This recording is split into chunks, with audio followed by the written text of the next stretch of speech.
Assalamualaikum warahmatullahi wabarakatuh. Alhamdulillah wassalatu wassalamu ala rasulillah. Taubat dan hijrah adalah kewajiban kita semua.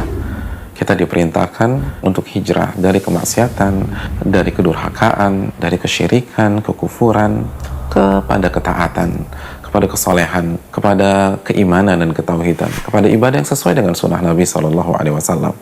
Namun yang perlu kita ingat, hijrah itu tidak mudah. Karena setiap orang yang berhijrah, dia harus mendengar firman Allah Subhanahu wa taala dalam surat Al-Ankabut ayat 2. Ahasiban nas an yutraku an yaqulu amanna wa hum la yuftanun.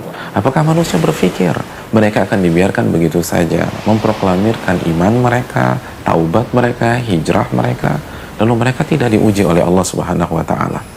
Allah akan uji kita sehingga terbukti mana yang benar-benar hijrah dan mana yang KW dalam berhijrah. Untuk bisa bertahan dalam hijrah, untuk bisa bertahan dalam ujian-ujian tersebut, kita butuh ilmu, saudaraku. Allah berfirman dalam surat Al-Kahfi ayat 68, "Wa kaifa tasbiru 'ala ma lam tuhit bihi khubra." Bagaimana Anda bisa sabar? Bagaimana Anda bisa bertahan sedangkan Anda menghadapi masalah yang Anda tidak tahu ilmunya?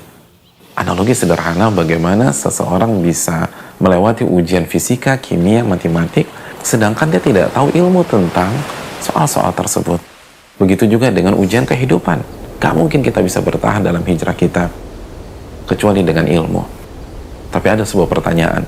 Ketika kita putuskan untuk mendatangi majelis ilmu, untuk menambah ilmu kita, ilmu apa yang harus kita prioritaskan? Bagaimana kurikulumnya? Majelis ilmu itu bagus-bagus dan sangat banyak, bahkan seringkali ada di waktu yang sama. Apa yang harus kita pelajari pertama kali? Saudaraku yang dirahmati oleh Allah Subhanahu wa taala, Al-Imam Ibnu Mubarak, seorang ulama besar, nama yang tidak asing lagi di dunia ilmu. Beliau memberikan jawabannya kepada kita, kepada orang-orang yang baru hijrah.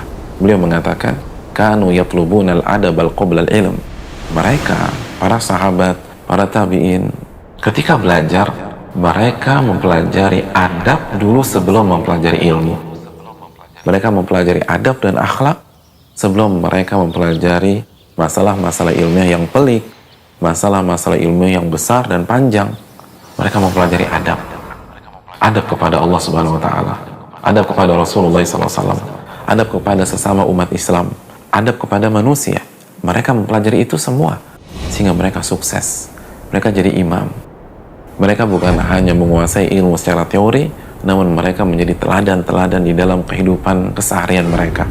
Di samping kita belajar ilmu akidah, kita belajar iman, kita belajar ibadah-ibadah wajib keseharian seperti sholat 5 waktu.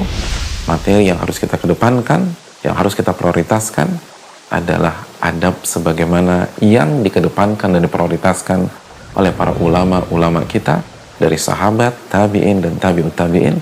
Assalamualaikum warahmatullahi wabarakatuh.